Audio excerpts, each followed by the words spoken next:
할렐루야, 하나님은 우리의 능력이십니다. 오늘도 힘찬 새 하루가 시작되었습니다. 믿음으로 시작하고 믿음의 발자취를 남길 수 있는 복된 하루가 되시기 바랍니다. 5월 11일 새벽 기도를 시작하겠습니다.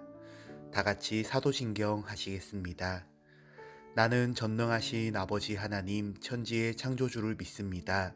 나는 그의 유일하신 아들 우리 주 예수 그리스도를 믿습니다. 그는 성령으로 잉태되어 동정녀 마리아에게서 나시고 본디오 빌라도에게 고난을 받아 십자가에 못 박혀 죽으시고 장사된 지 사흘 만에 죽은 자 가운데서 다시 살아나셨으며 하늘에 오르시어 전능하신 아버지 하나님 우편에 앉아 계시다가 거기로부터 살아있는 자와 죽은 자를 심판하러 오십니다. 나는 성령을 믿으며 거룩한 공교회와 성도의 교제와 죄를 용서받는 것과 몸의 부활과 영생을 믿습니다. 아멘.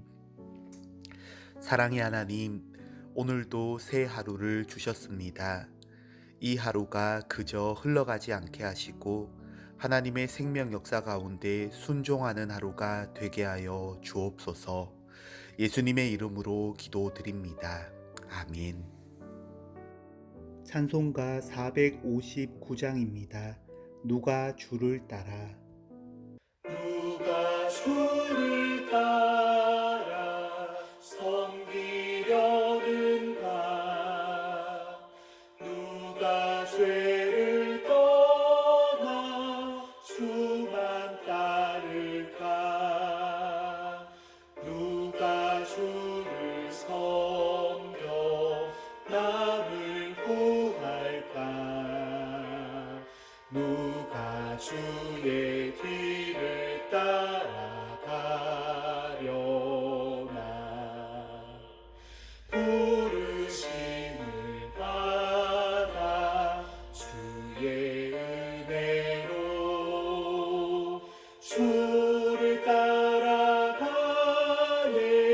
주만 따르네. 세상 영광 위에 따르마니요. 크신 사랑이네.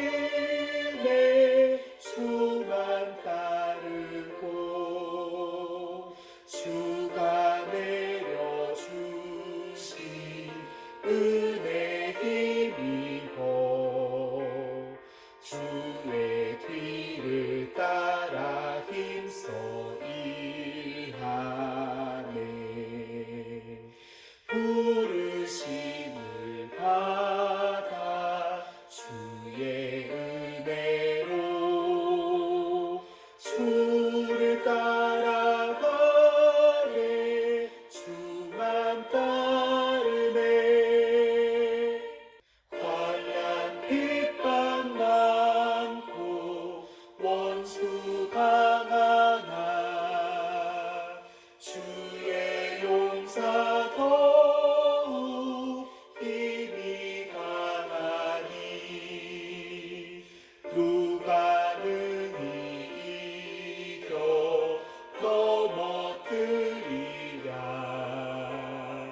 변함없는 진리 승리하리라. 기쁜 찬송하며 주의 은혜로 주를 따라가네. 주만 따르네. 오늘 말씀은 출애굽기 15장 22절에서 27절 말씀입니다. 모세가 홍해에서 이스라엘을 인도하매 그들이 나와서 수르 광야에 들어가서 거기서 사흘 길을 걸었으나 물을 얻지 못하고 마라에 이르렀더니 그곳 물이 써서 마시지 못하겠으므로 그 이름을 마라라 하였더라. 백성이 모세에게 원망하여 이르되 우리가 무엇을 마실까 하매 모세가 여호와께 부르짖었더니 여호와께서 그에게 한 나무를 가리키시니 그가 물에 던지니 물이 달게 되었더라.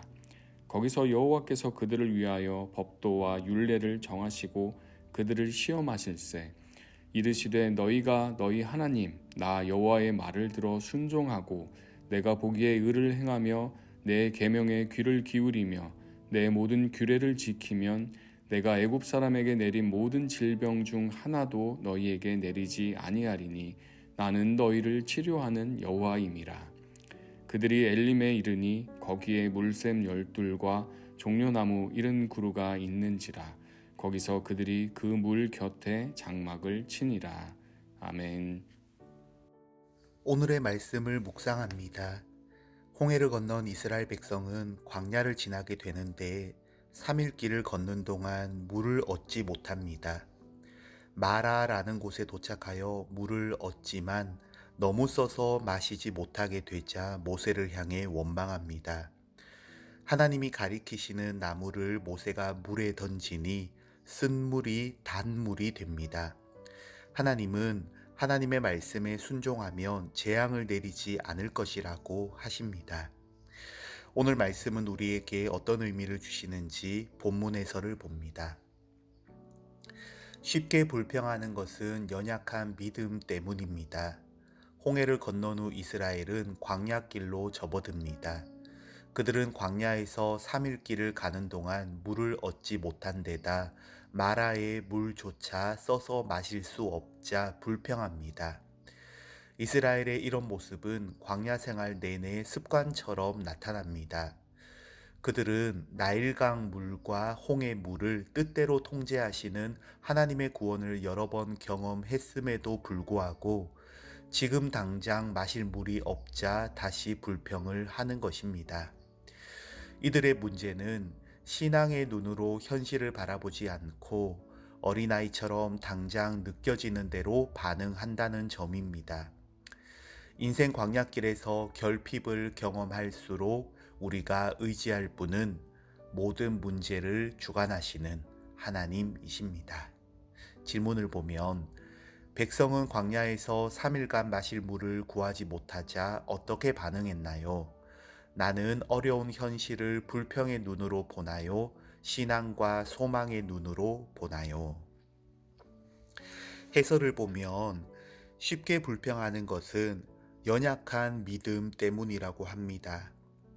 반대로 말하면 내가 믿음 안에 살아간다면 여러 가지 어려움이 있더라도 하나님의 능력을 경험하고 하나님이 주시는 승리를 취하며 살아갈 수 있다는 것입니다.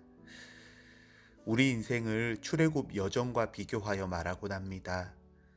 광야와 같은 시간들이 있습니다.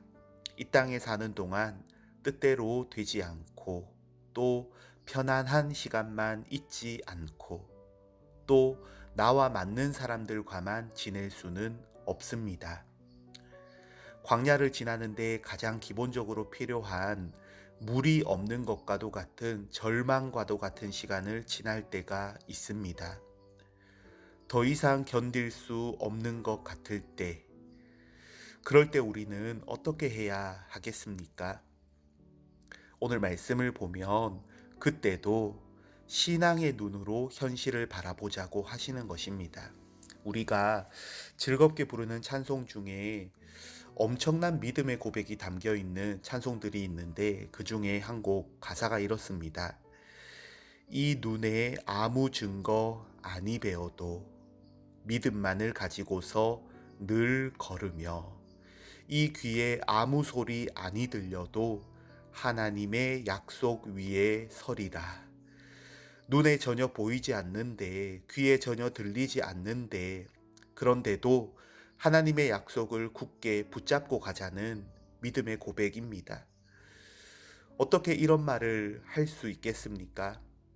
우리 믿음의 선진들은 이렇게 역사하시는 하나님을 경험했기 때문이고 이 찬송을 부를 때 동일한 고백을 하는 사람이라면 그 하나님을 경험하기 때문입니다. 이 찬송의 2절 가사는 한 걸음 더 나아갑니다. 이 눈에 보기에는 어떠하든지 이미 얻은 증거대로 늘 믿으며 이 마음에 의심 없이 살아갈 때 우리 소원 주 안에서 이루리. 할렐루야, 우리에게 믿음을 주시는 하나님을 찬양합니다. 허황된 믿음이나 자기 바램이 아니라 하나님의 약속을 이루어 가시는 그 길에 믿음으로 참여하는 우리의 삶이 되기를 바랍니다. 지금 마치 광야를 지나는 것 같고 가장 기본적으로 반드시 있어야 할 그런 물과 같은 것도 없는 것 같은 그런 상황을 우리 모두가 경험했거나 또 경험하게 될 것인데, 그때 꼭 기억해야 합니다. 여기까지 하나님이 인도해 주셨다. 나는 지금도 하나님 앞에 서 있다. 죽음으로 끝나도, 실패나 오해로 끝난다 해도 나는 하나님을 바라본다. 죽음이나 평판이 두려워서 하나님을 떠나는 것이 아니라 끝까지 하나님을 바라보고 믿으며 나아가는 우리의 삶이 되어야 한다는 것입니다. 두 번째 본문 해설입니다. 하나님의 지시대로 모세가 한 나무를 물에 던져 넣자 쓴물이 단물로 변합니다. 하나님은 백성의 불평에 대해 심판하는 대신 법도와 율례를 정하시고 이것들을 잘 지키면 애굽 사람들에게 내린 질병을 내리지 않겠다고 말씀하십니다. 율례를 주시고 이스라엘이 잘 지킬 때 축복을 약속하신 것은 시내산 언약의 복선 역할을 합니다. 이어서 이스라엘은 엘림에서 12개의 샘과 70그루의 종려나무를 만납니다.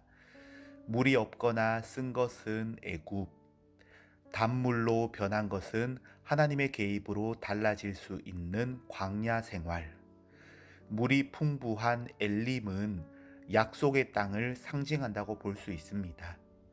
우리가 기억할 것은 하나님의 계명을 잘 지킬 때 단물과 풍부한 물을 얻고 반대의 경우 완악한 바로와 같은 존재가 된다는 점입니다. 질문을 보면 쓴물을 단물로 바꾸어 주신 후 하나님은 이스라엘에게 어떤 약속을 주셨나요? 하나님의 계명을 지키는 여부가 내 삶에 어떤 영향을 끼칠까요? 25절을 보면 모세가 여호와께 부르짖었더니 여호와께서 그에게 한 나무를 가리키시니 그가 물에 던지니 물이 달게 되었더라 하셨습니다. 너무나 쓰기 때문에 마시면 안 되는 물이었습니다. 그래서 너무나 갈증 가운데 있었는데 더 고통스럽게 된 그런 상황을 만날 수 있습니다. 해설을 보니까 쓴물이 단물로 변한 것은 하나님의 역사로 달라질 수 있는 우리의 삶을 말한다고 합니다. 우리의 삶을 달라지게 하는 하나님의 역사가 있습니다. 한두 번뿐 아니라 우리 삶에 셀 수 없는 시간들 하나님의 역사 가운데 있습니다. 우리가 이 하나님의 계명을 믿고 지키며 살아갈 때 쓴물이 단물이 되는 역사를 하나님이 이루어 가신다고 약속하셨습니다.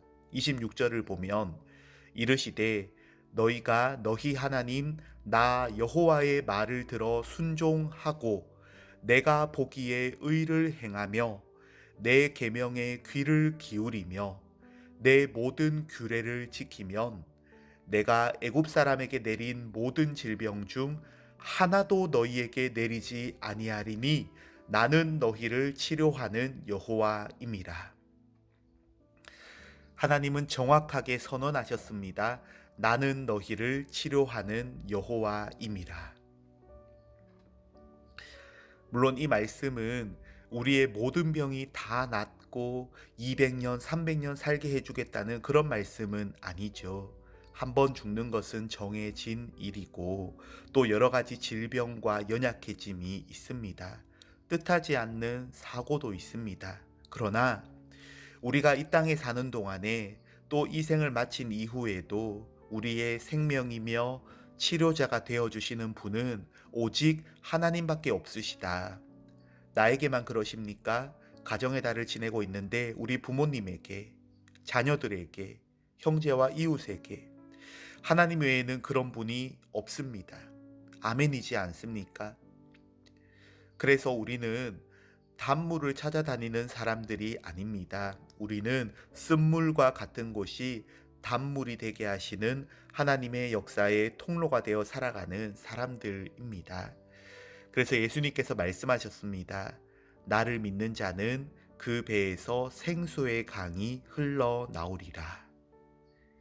예레미야 2장 13절을 보면 생수의 근원은 하나님이십니다. 그래서 우리 안에 계시는 성령님이 쓴물을 단물로 바꾸시는 생수의 근원이십니다. 오늘 하루도 이 하나님의 말씀에 귀를 기울이고 계명 준수의 삶을 살아가기를 주님의 이름으로 축원드립니다. 아멘.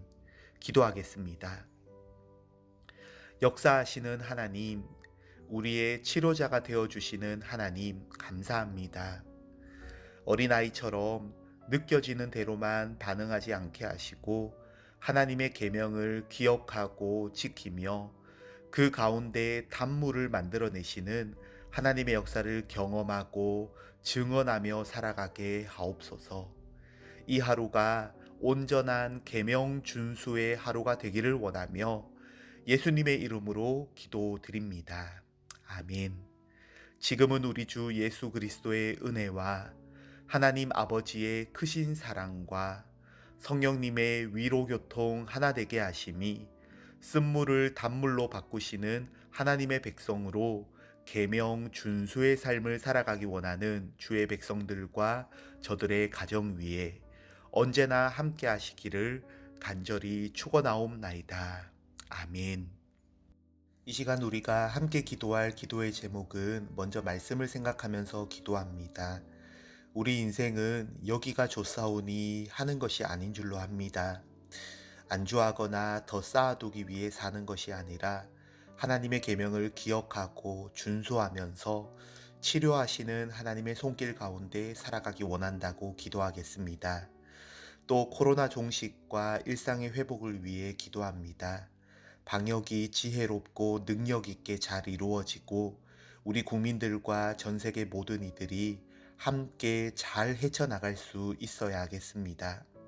한편으론 이런 질병으로 인해 더 우리가 연결되어 있음을 느끼게 됩니다.